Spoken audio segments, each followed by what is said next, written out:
سلام درنو لیدونکو د نن ورځې څلور تازه مهمو او وروستیو خبرونو ته ښه راغلاست.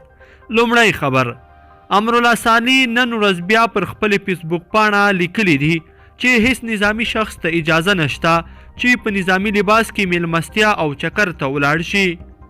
دوهم خبر، د طالبانو او افغان حکومت د مذاکراتي پلاوي د تماس ډلو ترمنځ تیر ماښام بله ناسته هم شوې ده. د افغان مذاکراتي پلاوي ویان نادر نادري په تازه څرګندونو کې ویلي چې د تماس ډلو د ستونزو پر حل ټینګار کړی دی. هغه وایي چې پر اختلافي مواردو بحثونه شوي، دواړه لوري کومې پایلې ته نه دي رسیدلي، خو د مذاکراتو پر دوام ټینګار شوی دی. دریم خبر، د ولسمشر د ملي امنیت سلاکار حمدالله محب ویلي چې له افغانستان څخه د امریکایي ځواکونو تر وتلو وروسته د هیواد پر اختیا د کورنیو جګړو له ګواښ سره مخ کېدلی شي. حمدالله محب په یوه تازه مرکه کې ویلي چې افغان دولت هم سولې او هم جګړې ته چمتوالی نیسي او په ټول توان په دې هڅه کې دی چې د کورنیو جګړو مخنیوی وکړي.